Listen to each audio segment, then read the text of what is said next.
Dès le premier coup de pédale donné devant le palais royal de Niki, la bagarre s'annonce. Sous un soleil de plomb, 83 coureurs prennent le départ. Rapidement, Aurélien Atiekoyenyi du Cameroun tente de dynamiter la course, mais son attaque avorte. Le peloton veille et reste compact jusqu'au premier sprint intermédiaire disputé à Nyaon. Reinhard Jans van Rensburg de l'Afrique du Sud se montre déjà. Il règle le sprint devant Diamoutene Tiemoko du Mali et Kouéré Rodrigue du Cameroun. La course s'emballe ensuite. Une échappée de 5 hommes se forme, comprenant 2 Marocains, un Français, un coureur de Team Bonheur, un Sud-Africain et un Philippin de 7-Eleven. Après 20 km, ils ne sont plus que 4 à l'avant. Derrière, la chasse s'organise.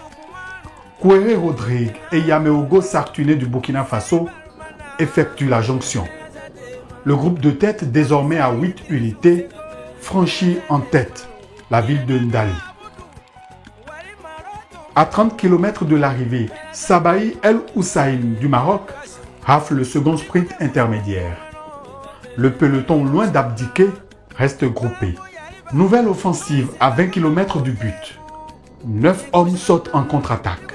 Dans les rues de Parakou, Reinhard Jans van Rensburg porte une attaque tranchante.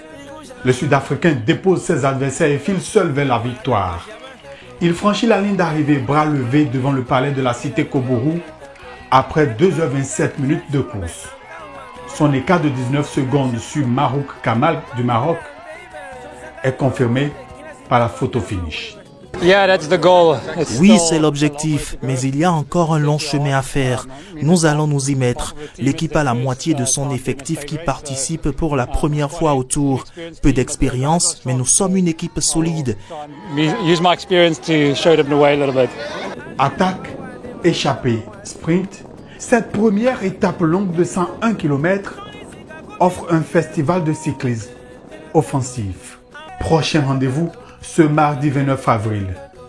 La deuxième étape, un long parcours de 156,42 km entre Parakou et Savet.